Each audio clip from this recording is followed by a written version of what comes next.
Kung ikaw ay isang US citizen at gusto mong ipetisyon ang iyong fiancé upang makakuha ng K1 visa at makapuntang US para sa plano niyong pagpakasal, then ito ang ating pag-uusapan ngayon.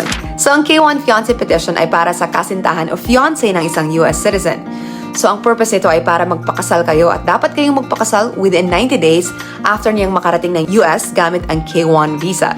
So kailangan mong ipakita na ikaw ay US citizen, na kayo ay nagkita ng personal sa loob ng nakaraang 2 taon bago mo i-file yung petition, at na seryoso kayo sa inyong planong magpakasal. So ang proseso ay kasama ang pag-file ng Form I-129F or Petition for Alien Fiancé at pag-include ng mga documents as evidence sa petition.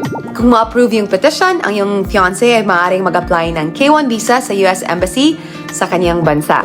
Kung kailangan mo ng tulong sa proseso o sa pagproseso ng K1 fiancé petition, mag-message ka at mag-schedule ka ng consultation para ma-assess ko ang iyong situation.